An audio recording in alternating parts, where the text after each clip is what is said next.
बहुत समय पहले की बात है।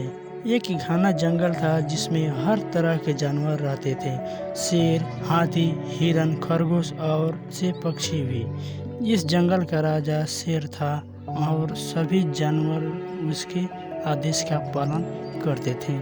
शेर ताकतवर था और उसे अपनी ताकत पर बड़ा घमंड था। एक दिन शेर ने सभी जानवरों को सभा बुलाई। उसने गरजते हुए कहा, मैं इस जंगल का राजा हूँ और सबको मेरी इज्जत करनी चाहिए। मुझे रोज शिकार करने में बहुत मेहनत करनी पड़ती है। मैं चाहता हूँ कि तुम सब बारी बारी से रोज एक जानवर को मेरे भोजन के लिए भेजो ताकि मुझे खुद शिकार पर जाना ना पड़े। सभी जानवर डर गए और उन्होंने शेर की बात मान ली। अब हर रोज एक जानवर शेर के शिकार बन जाता। एक दिन जंगल में एक चतुर खरगोश की बारी आई। वो नहीं चाहता था कि शेर के भोजन में शामिल हो। उसने एक तरकीब सोची।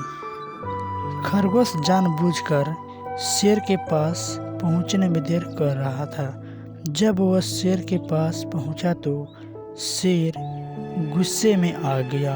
गरजते हुए बोला, तुम इतने देर से क्यों आए? चतुर खरगोश ने कहा, महाराज मुझे माफ कीजिए, रास्ते में एक और शेर मुझे रोक लिया और कहा कि वह जंगल का असली राजा है। उसने मुझे आपके पास आने से रोकने की कोशिश की। शेर गुस्से से लाल हो गया और दहाड़ते हुए बोला, कहाँ है वो दूसरा शेर? मुझे ले चलो उसके पास। चतुर खरगोश शेर को एक गहरे कुएं के पास ले गया और कहा, महाराज वो शेर इस कुएं में रहता है। शेर ने कुएं में झांका तो उसे अपनी ही परछाई नजर आ गई। गुस्से में वो समझ नहीं पाया। उसने सोचा कि कुएं में सच में एक दूसरा शेर है।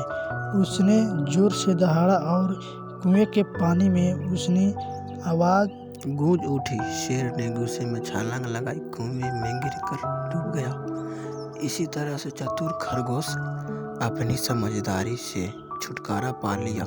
सारे जंगल के जानवर खुशी से रहने लगे। अब जंगल में कोई जानवर डर के बिना अपनी जिंदगी बिता सकता है। कहानी से शिक्षा। इस कहानी से हमें यह सीख मिलती है कि मुश्किल से बचने के लिए ताकत से ज़्यादा बुद्धिमान की ज़रूरत होती है।